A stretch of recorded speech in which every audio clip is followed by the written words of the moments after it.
دوستو، history with آسی میں آپ سب کو خوش آمدید۔ دوستو، انقلاب ایران کے بارے میں آج ہم بات کرنے والے ہیں، جس میں 4 دہائیوں میں ایران کیسے تبدیل ہوا۔ دوستو، سب سے پہلے تو میں آپ سے معذرت چاہتا ہوں کہ ہماری ویڈیو جو ہے اس چینل پر کافی عرصے سے نہیں آ رہی تھیں، لیکن آج سے ہم کوشش کریں گے کہ ویڈیوز کو باقاعدہ طور پر آپ کے لیے لے کر آئیں۔ اس کے لیے آپ سے گزارش ہے کہ اگر آپ نے ابھی تک ہمارے چینل کو سبسکرائب نہیں کیا تو ہمارے چینل کو لازمی سبسکرائب کر کے بیل آئیکن پر ضرور کلک کریں۔ دوستو، فروری 1979 کا اسلامی انقلاب 20ویں صدی کے اہم واقعات میں سے ایک تھا۔ اس میں ایران کے اس وقت کے حکمران شاہ رضا پہلوی کی حکومت کو ختم کر دیا گیا۔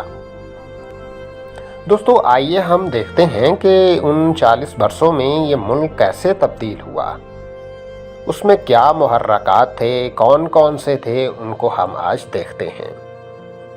سب سے پہلا محرک جو تھا وہ آبادی میں اضافہ تھا کہ روحانی پیشوا اور انقلاب ایران کے بانی آیت اللہ خمینی جب پیرس سے جلاوطنی کی زندگی گزارنے کے بعد 1979 میں تہران واپس آئے تو اس وقت ایران کی آبادی 3 کروڑ 60 لاکھ تھی۔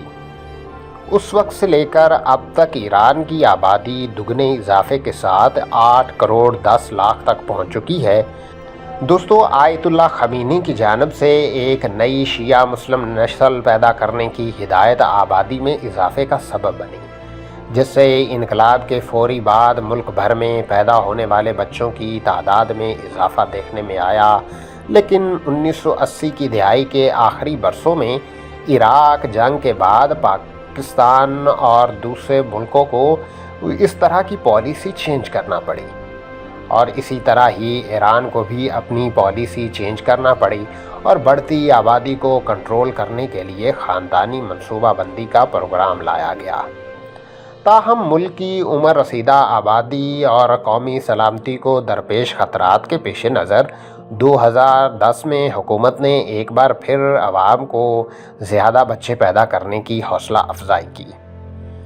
صدر محمود احمدی نیاد نے برتھ کنٹرول پالیسیوں اور حکومت پر تنقید کی اور سپریم لیڈر آیت اللہ خمینی کی حمایت میں خاندانی منصوبہ بندی کے پروگراموں پر پابندی عائد کر دی۔ ملک میں اہم شہروں میں بڑھتی آبادی پر توجہ مرکوز رکھی گئی۔ 1980 میں صرف 2 شہروں کی آبادی 10 لاکھ سے زیادہ تھی، جبکہ اب ایسے شہروں کی تعداد 7 ہو چکی ہے۔ دارالحکومت تہران کی شہری آبادی 1970 سے 50 لاکھ تھی، جو 1980 میں بڑھ کر 75 لاکھ تک پہنچ گئی، اور اب وہاں تقریباً 1 کروڑ 20 لاکھ لوگ آباد ہیں۔ اس کے بعد دوسرا محرک تھا کہ اقتصادی طور پر ایران کیسا ہے۔ ایران کی بڑھتی آبادی کے ساتھ جنگی نتائج اور بین الاقوامی پابندیوں کا ملک کے وسائل پر گہرا اثر پڑتا ہے۔ ایک بنجر ملک جو تیل کی برآمدات پر انحصار کرتا تھا، ایران میں گزشتہ 4 دہائیوں میں حالات بدتر ہوتے گئے۔ 1976 میں ایران کی فی کس قومی آمدنی 10,200 امریکی ڈالر سے 2017 میں 6,000 امریکی ڈالر رہ گئی۔ اسی دوران ترکی، جس کی آبادی میں بالکل اسی طرح اضافہ ہو رہا تھا، اس میں فی کس قومی آمدنی 3 گنا بڑھ گئی۔ ایران کے قومی خزانے میں یہ تبدیلیاں تیل کی پیداوار میں کمی کی وجہ سے رونما ہوئیں۔ ایران اور عراق تیل کے جنگ کے دوران تیل کی صنعت کے بنیادی ڈھانچے کو پہنچنے والے نقصان کا گہرا اثر ملکی معیشت پر ہوا۔ آج ایران کی اہم برآمدات میں تیل اور اس سے متعلقہ اشیاء شامل ہیں، جبکہ برآمدات میں زیادہ تر کھانے پینے کی چیزیں شامل ہوتی ہیں۔ آج کل ایران کا سب سے اہم مسئلہ بے روزگاری ہے۔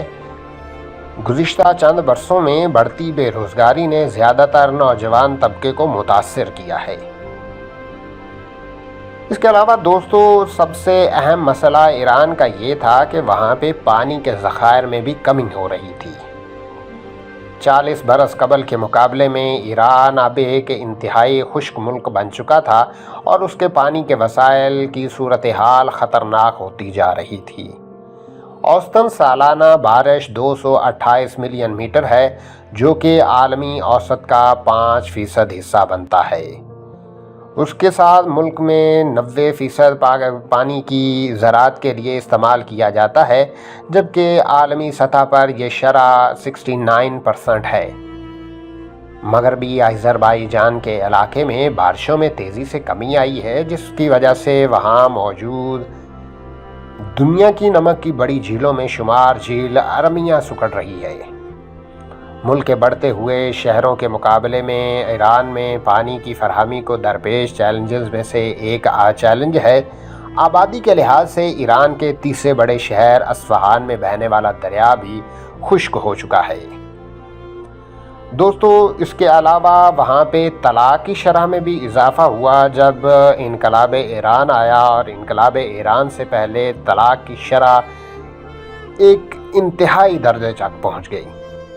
1979 کے بعد ملک میں شادی کی شرح میں تیزی سے اضافہ دیکھنے میں آیا، لیکن 2009 کے بعد اس میں آہستہ آہستہ کمی ہوئی۔ اس طرح 1978 کے بعد سے طلاق کی شرح بھی 4 گنا بڑھ گئی۔ دوستو، زیادہ اعلیٰ تعلیم یافتہ خواتین بھی اس میں اہم کردار ادا کرتی ہیں۔ 1970 سے لے کر اب تک خواتین کی تعلیم تک رسائی میں اضافہ ہوا ہے، لیکن افرادی قوت میں ان کا کردار ابھی بھی بہت کم ہے۔ 1978 میں صرف 2.9% خواتین یونیورسٹی میں داخلہ لے سکتی تھیں، جبکہ 2016 میں ان کی تعداد 65.5% تک پہنچ گئی۔ لیکن گزشتہ 40 برسوں میں جہاں یونیورسٹیوں میں داخلہ لینے والے مرد و خواتین کی تعداد میں اضافہ ہوا ہے، وہیں مردوں کے مقابلے میں خواتین میں بے روزگاری بھی بڑھی ہے۔